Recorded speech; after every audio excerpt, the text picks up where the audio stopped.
সোহেল মাধ্যমিক স্টুডেন্ট, আশা করছি তোমার সবাই ভালো আছো। তোমাদের তো টেস্ট পরীক্ষা খুবই সামনে, আর হাতে গোনা কয়েকটি দিন মাত্র, তাই তোমাদের বেশি সময় নষ্ট না করে এমন বাছাই করে 5টি প্রশ্ন নিয়ে চলে এসেছি যা তোমাদের এই বছর 2025 টেস্টের জন্য খুবই স্পেশাল আর মাধ্যমিকের জন্য অনেক গুরুত্বপূর্ণ ভিডিওটি থাকছে। আর ভিডিওর মাধ্যমে এমন দুটি তোমাদের প্রশ্ন দেখে দিব যা মাধ্যমিক পড়ার একদম 100% শিওর আছে।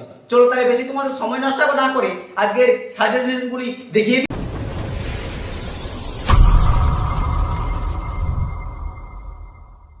প্রশ্নগুলি দেখার আগে তোমাদের ছোট্ট একটা অনুরোধ, তুমি যদি আমার চ্যানেলে নতুন হয়ে থাকো তার সাবস্ক্রাইব করে দিও, আর সাজেশনগুলো যদি ভালো লাগে বন্ধুদেরকে শেয়ার করে জানিয়ে দাও।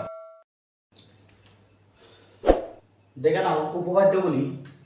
প্রথম প্রশ্ন হচ্ছে, প্রমাণ করি যে ব্যাস নয় এরূপ কোন যে কে যদি বৃত্তের কেন্দ্রবিন্দুগামী কোন সরলরেখা সমদ্বিখণ্ডিত করে তাহলে ওই সরলরেখা ওই যে এর উপর লম্ব হবে।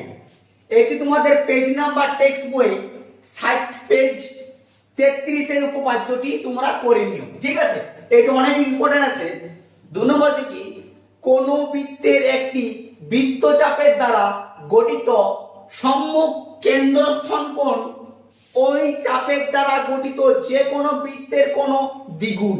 এটি তোমাদের পেজ নাম্বার হচ্ছে 123 পেজ 34 এর উপপাদ্যটা, ঠিক আছে? 3 নাম্বার হচ্ছে মোস্ট খুবই ইম্পর্টেন্ট, যে হচ্ছে টেস্ট মাধ্যমিক জন্য বিশাল সাজেশন তোমাদের। বৃত্তের বহিস্থ কোন বিন্দু থেকে যে দুটি স্পর্শক অঙ্কন করা যায় তাদের স্পর্শ বিন্দু দুটির সঙ্গে বহিস্থ বিন্দু সংযোজক সরলরেখাংশ দুটির দৈর্ঘ্য সমান এবং তার কেন্দ্র সমান উৎপন্ন করে। এর পেজ নাম্বার তোমাদের 211 পেজে 41 এর উপপাদ্যটা।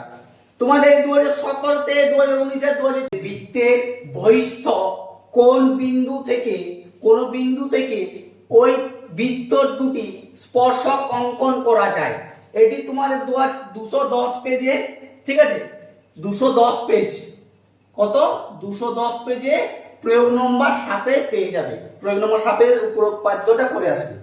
আর লাস্ট হচ্ছে অর্ধবৃত্তস্থ কোণ বা সমকোণ। এটি তোমাদের 136 পেজে 37 এর উপপাদ্যটা করে নিও। আর আমার আরেকটি ভিডিও তোমাদের মাধ্যমিকের জন্য ছাড়া আছে, সেটি তোমরা যদি না দেখে থাকো আমার ডেসক্রিপশনে লিংক দেওয়া আছে, সেখান থেকে দেখে নিও। আর অনেক নতুন ভিডিও তোমাদের অঙ্ক সাজেশন দেওয়া আছে, আমার চ্যানেল গিয়ে দেখে নিও।